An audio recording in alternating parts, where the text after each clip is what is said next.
स्वागत है आपका इस एक और सीरीज़ में। और इस सीरीज़ में जैसा कि आप देख सकते हैं हमारे पास में है बजाज सुपर। और इस सीरीज़ में हम इस बजाज सुपर को कन्वर्ट करने वाले हैं इलेक्ट्रिक स्कूटर में। जी हाँ दोस्तों, इस वीडियो में हम आपको वो सारी चीज़ें बताएंगे, वो सारे स्पेयर पार्ट्स के बारे में भी बताएंगे जिनको आप यूज़ कर सकते हैं ऐसे किसी भी जो गियर वाले स्कूटर होते थे, जैसे बजाज सुपर हुआ, चेतक हुआ, क्लासिक हुआ, एलएमएल हुआ, या इससे पहले भी जो लम्ब्रेटा वगैरह इस टाइप की जो गाड़ियाँ थी उनको यूज़ करने में। तो आइए शुरुआत करते हैं बिना किसी देरी के। सबसे पहले आज की इस पहले एपिसोड में हम करने वाले हैं इसका इंजन डिसमेंटल। तो आप देख सकते हैं कि ये इस तरफ यहाँ पर इसका इंजन दिया होता है,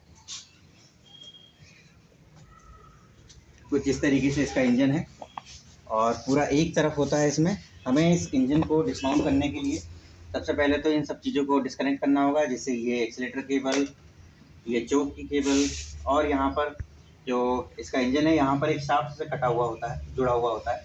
तो इस शाफ्ट को हमें खोलना होगा और इंजन पूरी तरीके से अलग हो जाएगा। फिर हम इस गाड़ी को पलटेंगे और इसके अगले एपिसोड में हम इसकी जो स्विंग आर्म है वो फिट करेंगे। तो चलिए शुरुआत करते हैं। इसका जो शॉकअप है उसी को यहाँ से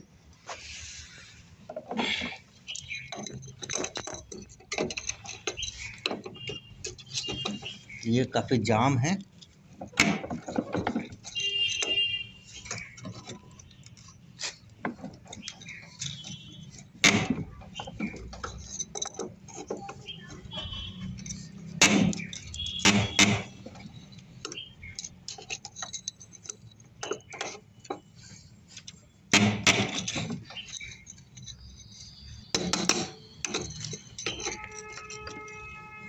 यहाँ से हम दूसरा भी ले लेते हैं।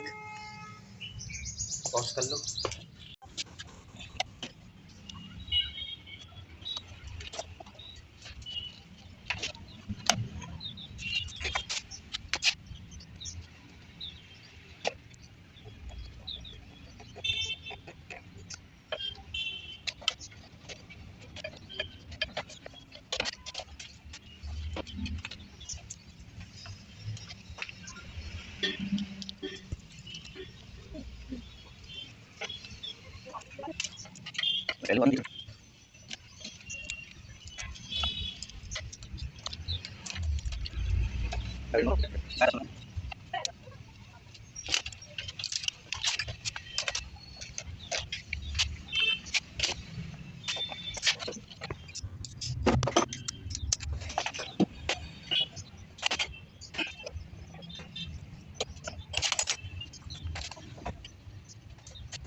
थोड़ी सी बच गई है क्योंकि जो शॉकअप है वो भी हुआ है।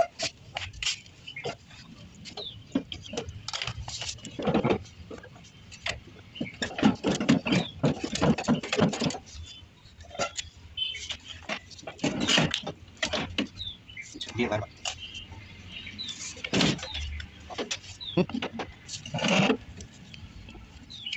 हमने एक बार बोल दिया और यहाँ से हम दूसरा कर लेंगे।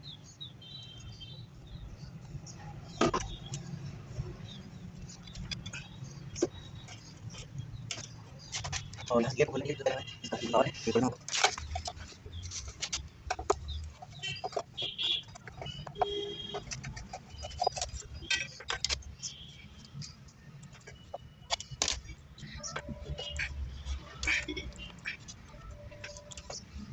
देखो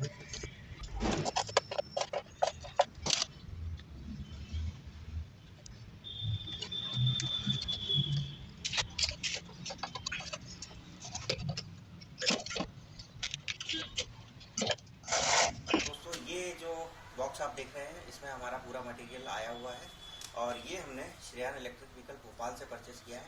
और इस मटेरियल के बारे में जो खास बात है वो मैं आपको इस वीडियो में बताऊंगा। तो चलिए सबसे पहले इस बॉक्स को अनरैप करते हैं और इसका जो मटेरियल है उसको एक सीधे लाइन से जमाते हैं, ताकि हम समझ सकें कि हमें किन किन मटेरियल की ज़रूरत पड़ने वाली है।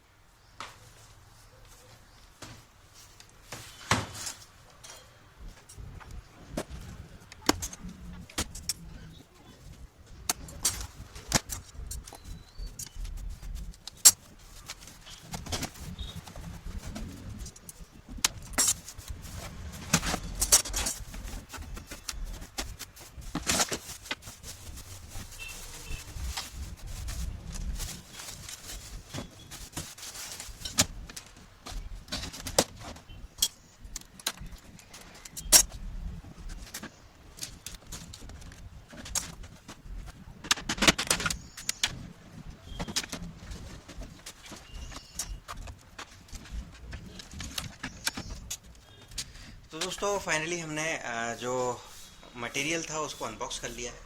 अब मैं एक एक करके आपको बता देता हूँ कि ये जो हमारा बिल है इसमें हमने क्या क्या सामान मंगवाया था और क्यों हमने ये सामान मंगवाया है। तो सबसे पहले मैं आपको मटेरियल से इंट्रोड्यूस करवा देता हूँ। ये हमारी 750 वाट की एक BLDC मोटर है, 48 वोल्ट ऑब्लिक 60 वोल्ट से ऑपरेट होती है। और ये हमने यूज्ड मोटर ली है। इस पर भी हमें श्रेयान इलेक्ट्रिक व्हीकल की तरफ से 6 मंथ की वारंटी मिली हुई है। आप देख सकते हैं कि ऐसे बहुत ज़्यादा इसमें स्क्रैचेस नहीं है और काफ़ी अच्छे तरीके से पेंट और वायरिंग वगैरह कंप्लीट करके ये दी गई है हमको। यहाँ लक्स वगैरह भी हैं, सेंसर वगैरह के वायरिंग भी प्रॉपर है। दूसरी इंपॉर्टेंट चीज़ है वो है इसका कंट्रोलर। क्योंकि हमें मल्टी फंक्शनल चाहिए था, इसलिए हमने नया कंट्रोलर यूज़ किया है ताकि हमें हाई लेवल ब्रेकिंग, 3 स्पीड और ये सारे फंक्शन भी मिल सके। तो हमने पुराना कंट्रोलर यूज़ नहीं किया, नया कंट्रोलर यूज़ किया है। तीसरी इंपॉर्टेंट चीज़ होती है स्कूटर के लिए स्विंग आर्म। तो ये श्रेयान इलेक्ट्रिक व्हीकल का जो स्विंग आर्म है ये हमें मिला है। देखने में काफ़ी छोटा और स्लीक है। इसके साथ हमको 2 चीज़ें और मिली हैं और वो है एक ब्रेक प्लेट, जो कि शायद जो हब मोटर की ब्रेक है, ब्रेक प्लेट जो कि ये वाला एक सेक्शन होता है ब्रेक प्लेट, इसको होल्ड करने के लिए इस ब्रेक पत्ती की या ब्रेक प्लेट स्टॉपर की ज़रूरत पड़ती है। तो ये इसी स्विंग आर्म के साथ में है। दूसरी चीज़ हमें ये जो मिली है वो है इसका सेकंड माउंटिंग। आप देख सकते हैं कि यहाँ पर जब हम शॉकअप को माउंट करेंगे, क्योंकि एक शॉकअप के लिए तो स्कूटर में जगह होती है, लेकिन जब हम इसको बनाते हैं तो हमें 2 शॉकअप की ज़रूरत पड़ती है। तो इस तरीके से पहला माउंट ऑलरेडी दिया होगा, तो दूसरे माउंट के लिए हमने ये सेकंड सस्पेंशन माउंटिंग भी इसी स्विंग आर्म के साथ में ऑर्डर की है। और इस स्विंग आर्म की टोटल जो कॉस्ट है वो 2250 रुपये है और शिपिंग इसमें इंक्लूडेड है। मतलब क्योंकि हमने तो बहुत ज़्यादा मटेरियल मंगवाया है, तो सभी मटेरियल की जो शिपिंग कॉस्ट है वो हमें 800 रुपये एडिशनली हमने दी है। बाकी इसकी जो कॉस्ट है वो इसी में इंक्लूडेड है। ठीक है। अब उसके बाद में जो दूसरी इंपॉर्टेंट चीज़ होती है वो है इसके सस्पेंशन। क्योंकि स्कूटर में लगने वाला जो सस्पेंशन होता है वो काफ़ी स्टिफ होता है, हार्ड होता है, और मोनो सस्पेंशन होता था, इसलिए काफ़ी कड़क होता है, दबता भी नहीं इतनी आसानी से। वैसे भी स्कूटर में सस्पेंशन जो है सिर्फ आत्मा शांति के लिए होते हैं, उन्होंने कभी काम तो किया नहीं ठीक से।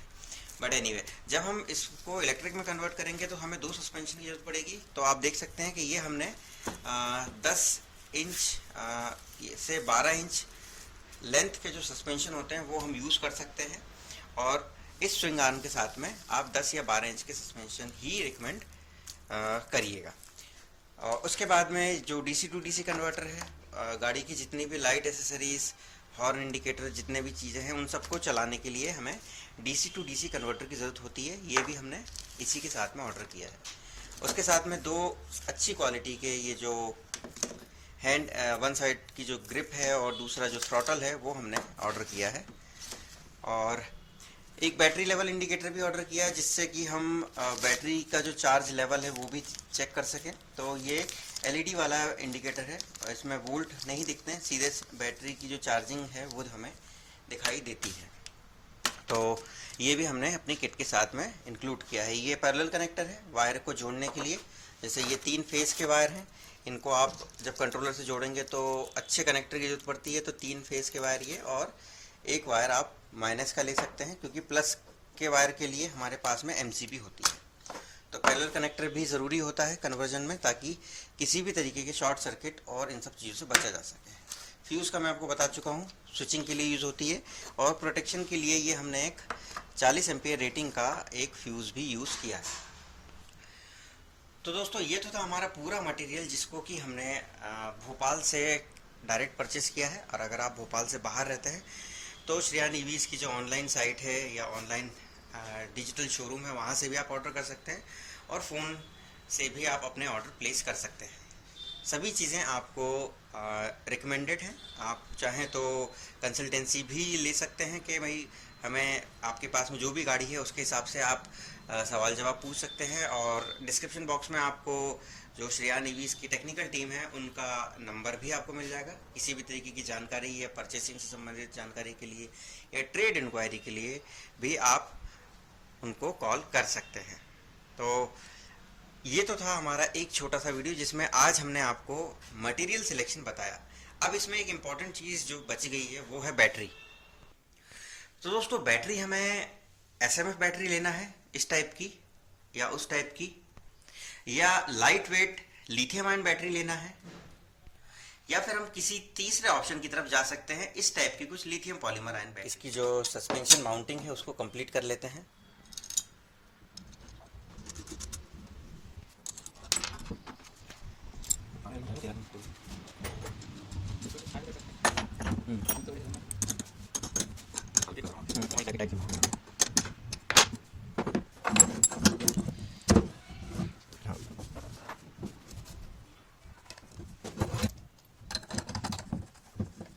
इस तरीके से हमने अपना ये जो शॉकअप माउंटिंग है, अंदर की प्लेट सड़ी होने के बाद भी हमने एक फ्रेम बनाया है। ये माउंटिंग हमें किट के साथ में मिली थी। बाकी ये वाला जो दो आप यू टाइप की जो सपोर्ट्स देख रहे हैं ये हमने खुद बनाई है। अब आइए इसमें स्विंग आर्म को फिट कर लेते हैं, लेकिन उससे पहले स्विंग आर्म के अंदर मोटर को फिट कर लेते हैं।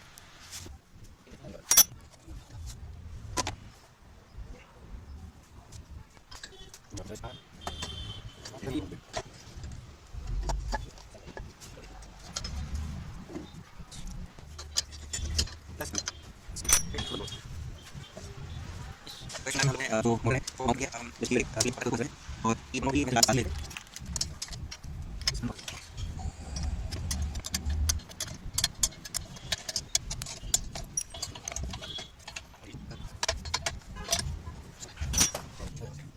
बस ये मेन फंक्शन शॉप है जिसको हम फिट करवाएंगे नीचे साथ है, और ये काफ़ी टाइट बन जाता है कभी बनाए हो।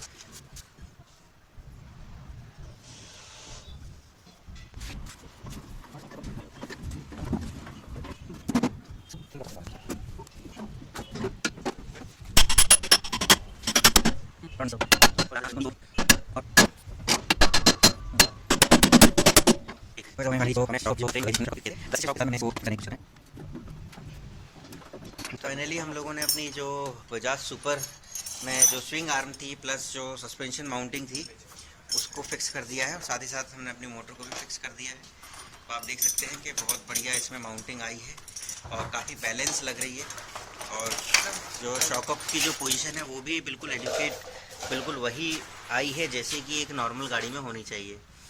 आप यहाँ पर थोड़ा सा शॉकअप इस वाले फेंडर के पास में आया है, लेकिन हम इसको बाद में अलाइन कर देंगे अगर ये फंसता है तो। फ़िलहाल हमारी जो मोटर है वो भी फिक्स हो गई है। अब आइए इस गाड़ी को वापस से पलट लेते हैं और चेक करते हैं कि जो सिस्टम है पूरी तरीके से वो ठीक से प्रॉपरली वर्क कर रहा है या नहीं, मतलब शॉकअप चलने में कोई प्रॉब्लम तो नहीं है। और उसके बाद में हम इसकी वायरिंग के ऊपर काम करेंगे। वायरिंग के से पहले हमें इसकी जो ब्रेक प्लेट है, ब्रेक प्लेट में मतलब जो ब्रेकिंग का जो सिस्टम है वो भी हमें इसमें इंस्टॉल करना होगा, क्योंकि इसकी जो ब्रेक प्लेट है उसमें ब्रेक केबल होल्ड करने के लिए होल्डर नहीं है, तो अभी हमको होल्डर भी इसमें लगाना है और उसके बाद में बाकी इसकी जो वायरिंग है उसके ऊपर काम करेंगे। तो आइए इसको सीधा खड़ा कर देते हैं स्कूटर। हेडलाइट को खोलने के लिए हमें यहाँ पर एक ये स्क्रू दिया हुआ है और दूसरी तरफ इसमें एक ये स्क्रू दिया होता है। तो हम इन दोनों स्क्रू को खोलेंगे और इसकी जो हेडलाइट है उसको बाहर निकालेंगे। तो मुश्किल लग रहा है मुझे क्योंकि काफ़ी दिनों से ये वाला तो मुश्किल है। थोड़ा सा इसमें पहले ऑयल पोर कर देते हैं ताकि सिस्टम थोड़ा आसानी से रिस्पॉन्ड करे। ये यहाँ का वाला जो लीवर है दोस्तों, इसको हमने जो गियर शिफ्ट करने वाला प्लास्टिक का जो लीवर था उससे यहाँ से अलग कर लिया है। और अब ये जो लीवर है ये अलग हो रहा है, इसको भी शायद खोल के अलग करना पड़ेगा, इसमें वायर लगा हुआ है।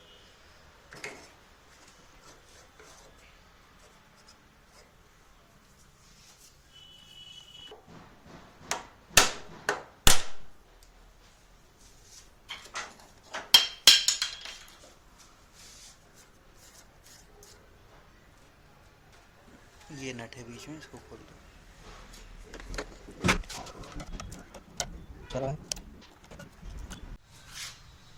तो फ्रेंड्स, हमने इसकी जो ब्रेक केबल है उसको फिक्स करने के लिए जो इसकी फ्रंट हेडलाइट थी उसको खोल लिया है। जो इसका स्पीडोमीटर था उसको भी हमने यहाँ से निकाल लिया ताकि जो एक्सिस है वो आराम से हो जाए। अब इसका जो गियर लीवर है उसको फिक्स करने के लिए हम यहाँ पर एक छेद करेंगे और एक क्वार्टर पिन इसमें लगा देंगे ताकि ये इसका मूवमेंट बंद हो जाए। और फिर कोशिश करेंगे कि जो रियर ब्रेक का जो सिस्टम है वो इससे ऑपरेट हम कर सकें। तो उसके लिए हमने एक बड़ी केबल ली है। हालांकि ये जो केबल है अगर हम इसका चाहें तो इसका भी यूज़ कर सकते हैं क्योंकि यहाँ तक पहुँच रही है। पर ये पुरानी केबल में प्रॉब्लम ये होती थी कि इसमें जो एक लॉक वाला सिस्टम जो होता था वो बड़ा कॉम्प्लिकेटेड होता था और अब वो मिलना ज़रा मुश्किल है। तो इस कारण से हम इसका जो एग्जिस्टिंग पैडल है ये वाला, इसका यूज़ जो है नहीं कर पाएंगे। और इसका जो मोमेंट है वो इतना प्रॉपर है भी नहीं। तो फिलहाल हम जो फ्रंट क्लच लीवर है उसका यूज़ करने वाले हैं ब्रेकिंग के लिए। अब वो किस तरीके से करेंगे, तो यहाँ पर आप ये केबल देख रहे होंगे, आपको दिखा देता हूँ। ये वाली केबल, इस केबल को हम निकालेंगे, ये क्लच की केबल है। और उसके बाद उस केबल को घुमा के लेके आएंगे पीछे की तरफ। और कुछ इसमें चेंजेस भी करने पड़ेंगे, तो वो देखते हैं क्या क्या चेंजेस होते हैं। इस पार्ट में अभी हमने फ़िलहाल इसका जो गियर लीवर था उसको यहाँ पर स्टेबल कर दिया है। यहाँ पर एक छेद करके इस नट को कस दिया है। जो इसका एक्सीलेटर लीवर था उसको भी हमने यहाँ पर फिक्स कर दिया है ताकि जो हम इलेक्ट्रिक थ्रॉटल लगाएंगे यहाँ पे वो यहाँ पर स्टेबल रह सके। इसमें यहाँ पर नट कस के हमने इसको भी स्टेबल कर दिया है। और जो ब्रेक वायर था, ब्रेक वायर को भी हमने, ब्रेक वायर यहाँ से लेने के लिए हमने जो क्लच वायर था उसी को हम as a brake wire use कर रहे हैं। और यहाँ पर आप देख सकते हैं कि ये जो ब्रेक वायर है काफ़ी लंबा है। ये जो क्लच वायर था काफ़ी लंबा है। हम यहाँ पर इसका एक होल्डर बनाएंगे और इसमें यहाँ पर जो एक पुराना सिस्टम हुआ करता था जिसमें एक स्टॉपर या जिसको मक्खी बोलते थे, उस मक्खी की सहायता से ये ब्रेक का फंक्शन यहाँ पर इस्टेब्लिश करेंगे। तो कल रात में काफ़ी ज़्यादा समय हो गया था, इसलिए आज ये वाला काम पूरा करेंगे। और फिर इसके बाद में इसके कंट्रोलर की जो कनेक्शन है उसको लगाने के बाद में एक बार इसको स्टैटिक पोजीशन, मतलब खड़े हुए पोजीशन में चला के देखेंगे। तो आइए शुरू करते हैं। और इंजन को अलग करने के बाद और स्विंग आर्म को लगाने के बाद में जो तीसरा बड़ा काम था वो था हमारा ब्रेक असेंबली को सेटअप करना। तो यहाँ पर ब्रेक के बहुत सारे ऑप्शन थे हमारे पास में, जैसे मैंने आपको बताया था। यहाँ पर जो ब्रेक लीवर था वो ऑलरेडी लगा हुआ था, उसको हमने निकाल दिया है। जो सबसे बेस्ट कनेक्शन आप कर सकते हैं इस गाड़ी में ब्रेकिंग के लिए वो है क्लच का जो लीवर है उसको, क्योंकि पहले के टाइम पे जो ब्रेक की क्वालिटी, क्लच की क्वालिटी आती थी वो भी काफ़ी मोटे वायर की आती थी। आप देख सकते हैं ये जो हमने किया है। और अब ये क्लच वाले लीवर से ब्रेक जो है ऑपरेट हो रहा है और काफ़ी बढ़िया ऑपरेट हो रहा है। ये देखिए यहाँ पर हमने इसको चालू कर दिया है। और अब जो हमारा जो दूसरा काम है वो है, हम लोगों ने जो कनेक्शन है ये हॉल सेंसर के 5 वायर हमने जोड़ दिए हैं। फेस लाइन को भी हमने जोड़ दिया है। अब यहाँ पर हमें मेन इसके जो इनपुट और जो थ्रॉटल के वायर हैं ये जोड़ना है। और उसके बाद में हम चेक करेंगे, अगर सब कुछ ठीक रहता है तो फिर हम इस कंट्रोलर की जो फिटिंग है वो इस गाड़ी के अंदर करेंगे ताकि हम इस गाड़ी को टेस्ट ड्राइव के लिए तैयार कर सकें।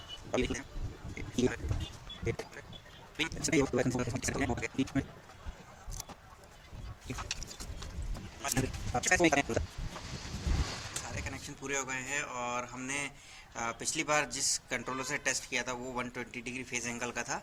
और फिलहाल अभी हम यूज़ कर रहे हैं 60 डिग्री फेज एंगल वाला कंट्रोलर। और चूँकि हमारी मोटर भी 60 डिग्री फेज एंगल की है तो अभी हमारा जो सिस्टम है बिल्कुल अप टू डेट है। और अब आइए इसको एक बार चेक कर लेते हैं इसी कंट्रोलर के साथ में।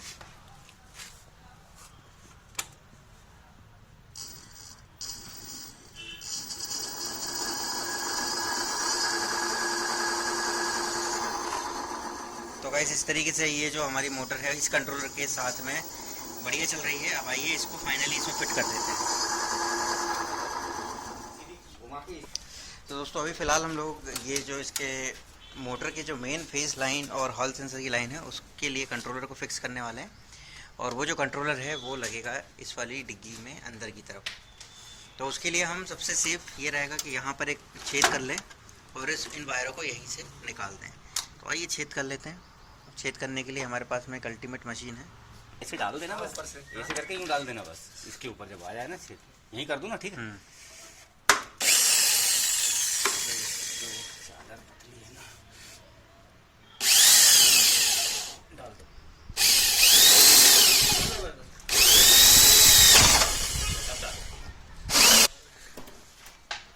तो ये जो छेद है ये हमने कर लिया है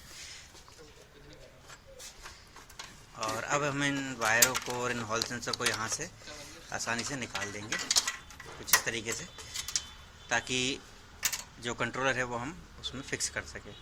और इसको फर्दर कवर करने के लिए इसमें रबर की पैकिंग भी लगा सकते हैं।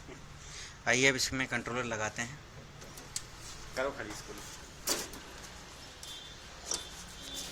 लेकिन कंट्रोलर को लगाने से पहले यहाँ पर इसके लिए थ्रॉटल लगा देते हैं। कन्वर्जन के इस तीसरे एपिसोड में, तीसरे भाग में अभी तक हम लोग ये जो बजाज सुपर है इसमें काफ़ी कुछ काम कर चुके हैं। ऑलमोस्ट गाड़ी जो है टेस्ट राइड के लिए तैयार है। फ्रंट पोर्शन में जो थ्रॉटल है वो हम उसको लगा चुके हैं। जो वायरिंग थी उसको भी थोड़ा सिस्टमेटिक करने की कोशिश की है। और जैसा कि मैंने बताया था कि इसका जो ब्रेक है वो क्लच वाले लीवर को हमने ब्रेक में कन्वर्ट कर दिया है।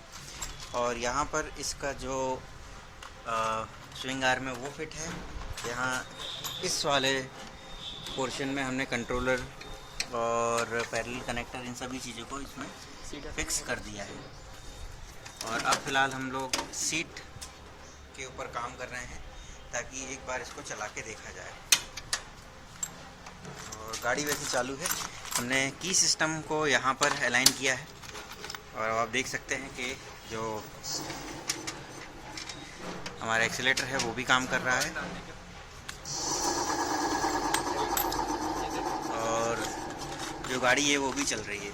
तो अभी फ़िलहाल हमें सीट को कसना है और एक छोटा सा टेस्ट ट्रायल हम हमारी इसी कन्वर्जन लॉबी में लेके देखेंगे।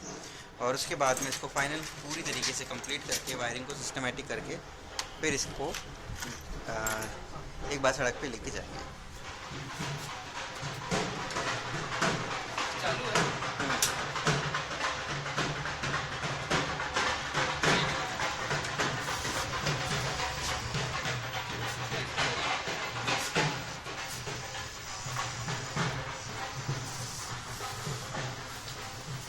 एक्सीलेटर रोक के हमने इसमें यहाँ पर जो बैटरी लेवल इंडिकेटर है वो उसको फिक्स कर लिया है।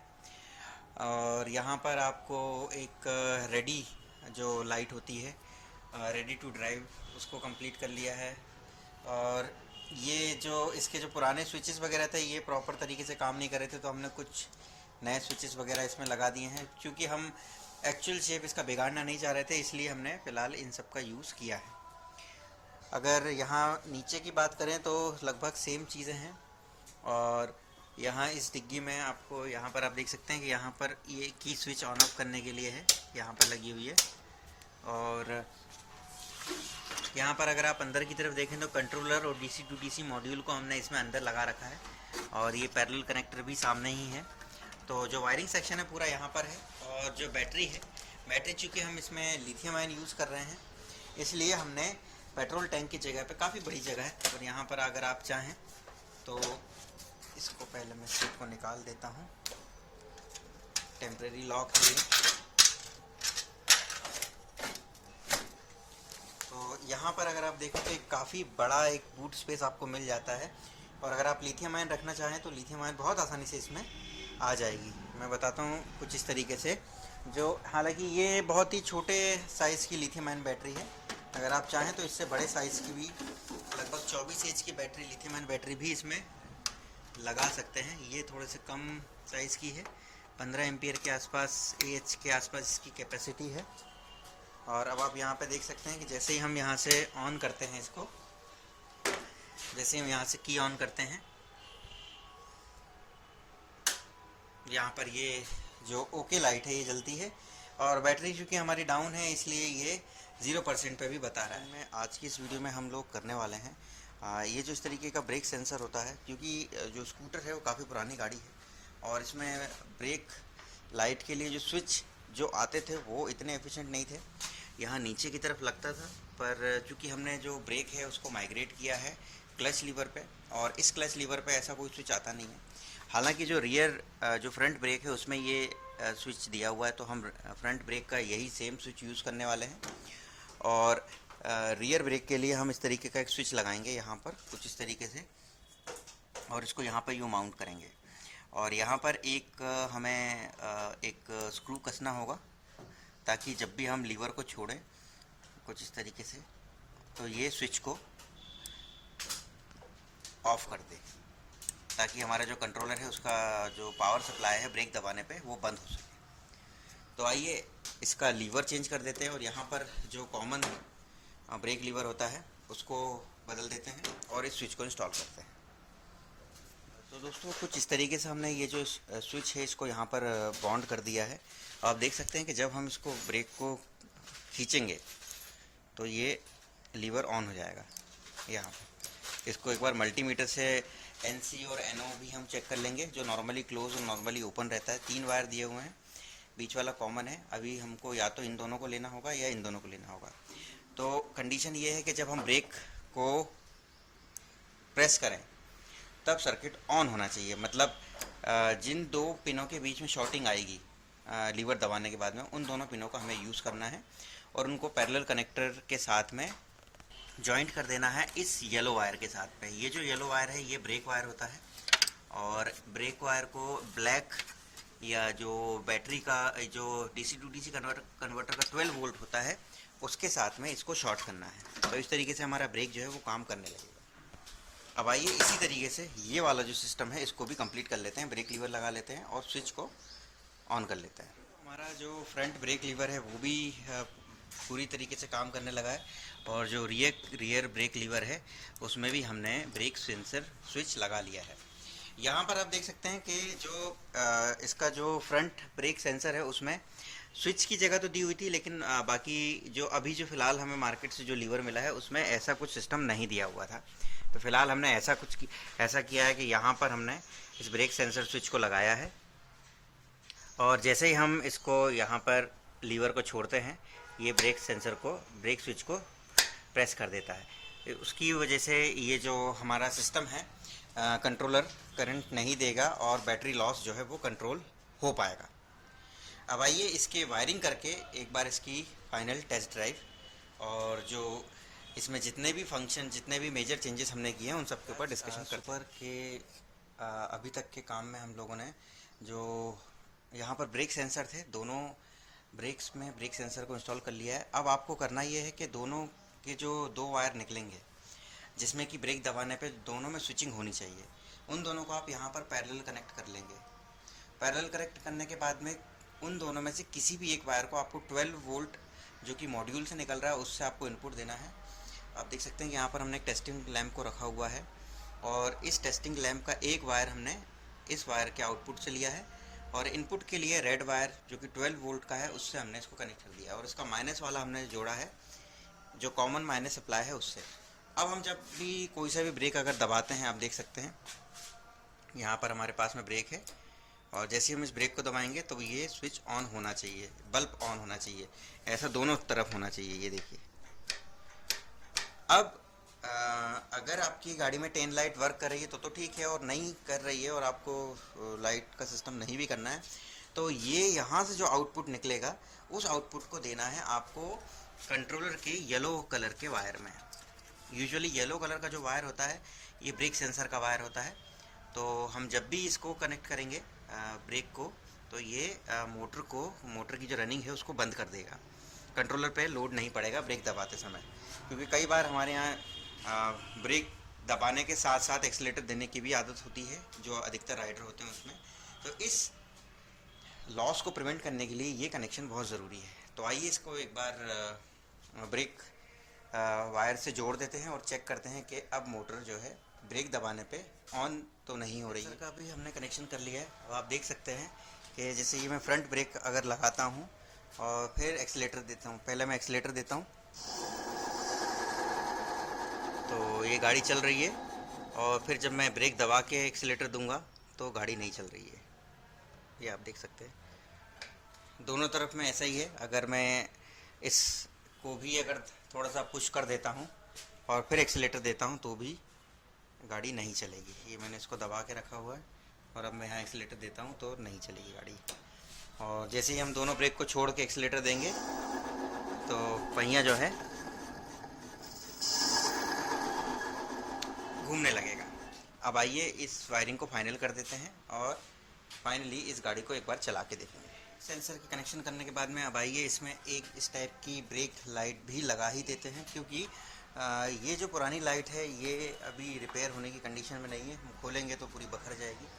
तो इस कारण से हमने इस तरीके से एक लाइट जो है हम इसकी स्टेपनी पे यहाँ पे लगाएंगे, ताकि जो ब्रेक सिग्नल है वो जो फॉलोवर हैं उनको दिख सके। इस लाइट का तो सामान भी नहीं मिलेगा और वायरिंग भी पूरी तरीके से डैमेज हो चुकी है। तो हम ये एक स्लीक सी लाइट जो है यहाँ पर फिट करते हैं। तो आइए इसको भी कंप्लीट कर लेते हैं। जो ब्रेक सेंसर का कनेक्शन है वो पूरी तरीके से कंप्लीट हो गया है। आप देख सकते हैं कि हमने उसी सेंसर के थ्रू पीछे एक छोटी सी टेन लाइट भी लगा दी है।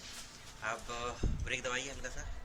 आप देख सकते हैं कि ये ब्रेक लाइट जल रही है और अब बिना ब्रेक दबाए एक्सीलेटर देना है। यहाँ पर आप देख सकते हैं कि ये एक्सीलेटर देने पर गाड़ी चल रही है और जब हम ब्रेक दबा के देते हैं तब नहीं चलती है। आप देखिए ब्रेक दबा हुआ है तो एक्सीलेटर काम नहीं कर रहा है, और ऐसा दोनों तरफ होता है। अगर हम आगे का ब्रेक दबा के भी एक्सीलेटर देंगे तो भी गाड़ी नहीं चलेगी, और बिना ब्रेक दबाए अगर एक्सीलेटर देते हैं तो गाड़ी हमारी चलेगी। तो गाइस ये एक छोटा सा टेक्निकल पेज था जिसको कि आज हमने इस वीडियो के थ्रू आपको समझाया। आइए सबसे पहले इस गाड़ी की एक छोटी सी टेस्ट ड्राइव लेते हैं और उसके बाद में हम डिस्कस करेंगे इस गाड़ी को कन्वर्ट करने में क्या क्या चीज़ें लगती हैं, और वो सारी चीज़ें, वो सारे सवाल जिसके जवाब आप हमसे जानना चाहते हैं। तो आइए इसकी टेस्ट ड्राइव लेते हैं।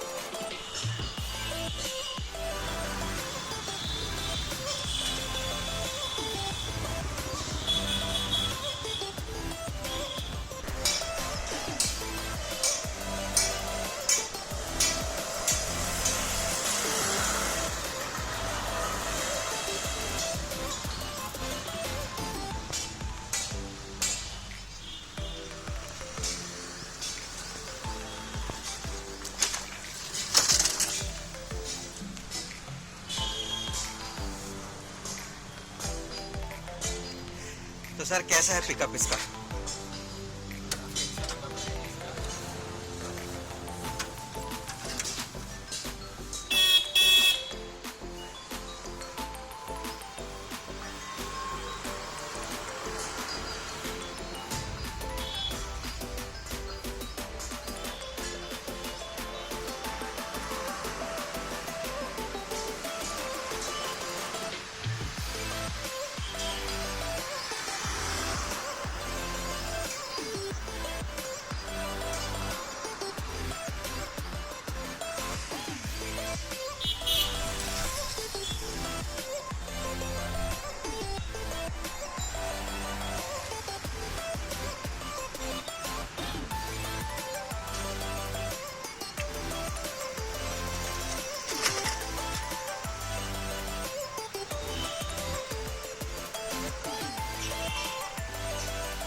तो स्वागत है आपका मोटर लैब ईवीज़ के इस कंक्लूडिंग वीडियो में। और जैसे कि आपने देखा आज की इस वीडियो में हम करने वाले हैं इस बजाज सुपर को कंक्लूड कि इसको हमने किस तरीके से कन्वर्ट किया और कन्वर्ट करने के बाद में क्या क्या चीज़ें हमने इसमें चेंज की हैं और क्या क्या चीज़ें हमने इसमें नई लगाई हैं। तो चलिए इस वीडियो की शुरुआत करते हैं सबसे पहले सवाल से। सर मेरा एक सवाल ये था आपसे पहला कि इस गाड़ी को कन्वर्ट करने में टोटल जो कॉस्ट, जो खर्च आता है वो कितना आता है? देखिए, ये बहुत इम्पोर्टेंट सवाल है और अधिकतर जो हमारे व्यूअर्स से जो गाड़ी को कन्वर्ट करना चाह रहे हैं उनके कन्वर्जन का हो पाना ना हो पाना ये इस सवाल पे भी डिपेंड करता है। तो मैं बहुत सावधानी से और बहुत ही जिम्मेदारी से ये आपको कहना चाहूँगा कि अगर आप पूरा मटेरियल नया इस्तेमाल करते हैं तो मटेरियल की कॉस्ट लगभग 20,000 रुपये के आसपास आपको आती है। प्लस आपको बैटरी अलग से लेनी होती है, क्योंकि जो कन्वर्जन मटेरियल है उसमें बैटरी नहीं आती, क्योंकि बैटरी कंज्यूमेबल आइटम है, ये हर 2-3 साल में आपको चेंज करना होता है। इसके अलावा जो मटेरियल होता है वो आपको कभी चेंज नहीं करना है, केवल बैटरी चेंज करना है।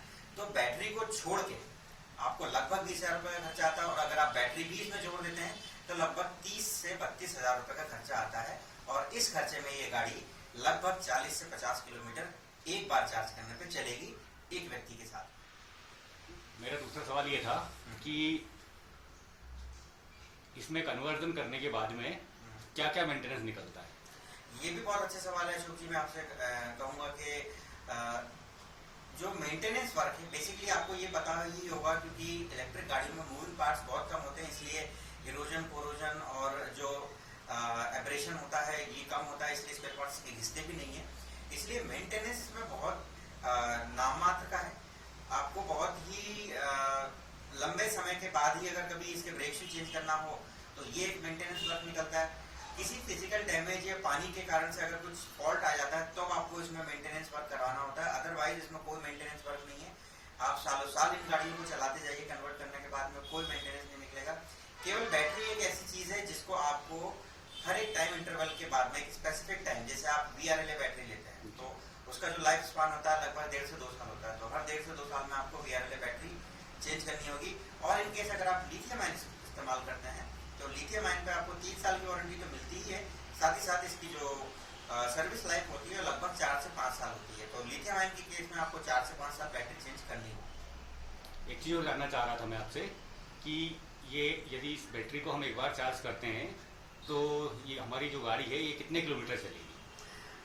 एक्चुअली ये जो सवाल है अशोक जी ये थोड़ा सा कंडीशनल है। ये बिल्कुल वैसा ही है कि हम किसी भी मशीन को कितना इनपुट देते हैं तो वो कितना आउटपुट देगी। इसको आप इस तरीके से समझिए, जैसे फॉर एग्जांपल आपने 48 वोल्ट का हमारा पूरा सिस्टम है और हमने 48 वोल्ट 18 एच की बैटरी इसमें यूज की है, तो लगभग 35 से 40 किलोमीटर का माइलेज देगी।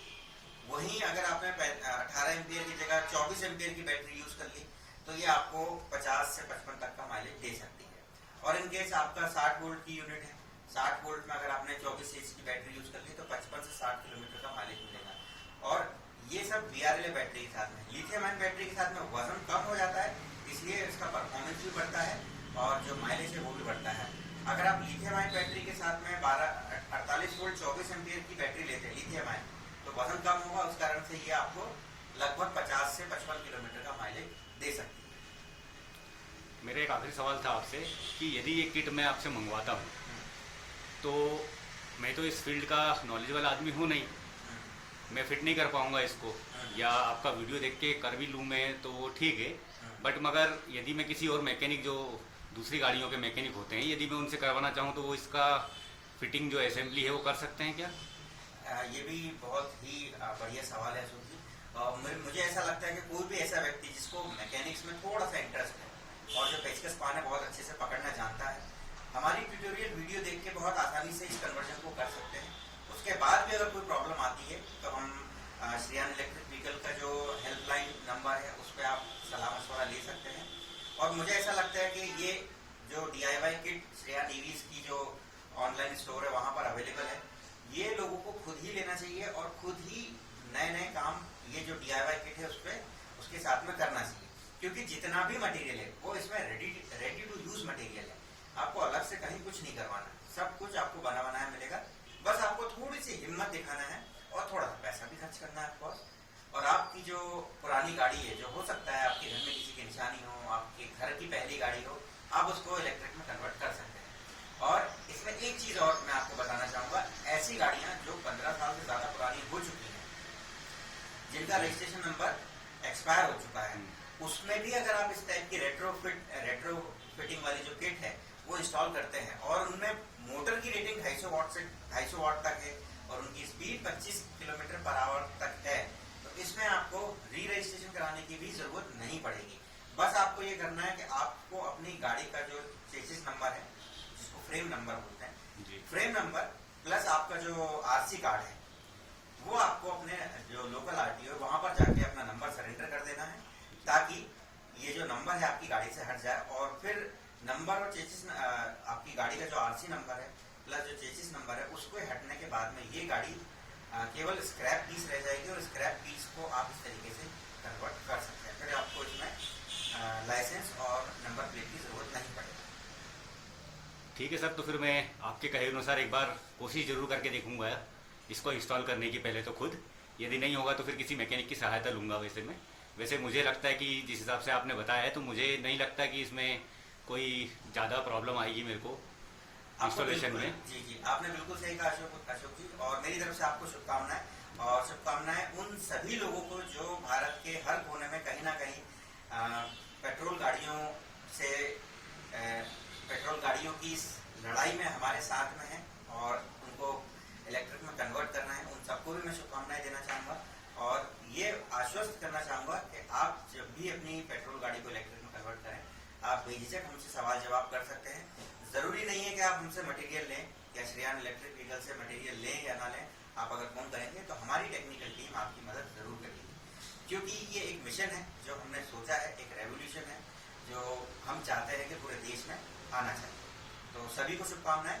तो दोस्तों, ये तो था हमारा एक छोटा सा वीडियो जिसमें आज हमने आपको बजाज सुपर 150 सीसी जो कि 2 स्ट्रोक में आती थी, उसके कन्वर्जन से संबंधित सारी जानकारी आपको दी।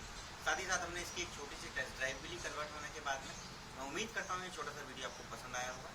अगर फिर भी इससे संबंधित कोई भी डाउट या क्वेरी होती है तो बेशक आप हमारे कमेंट बॉक्स में कमेंट कर सकते हैं, और टेक्निकल एडवाइस लेने के लिए आप श्रेयान ईवीज का जो हेल्पलाइन नंबर है वो भी हमारे डिस्क्रिप्शन बॉक्स में दिया हुआ है।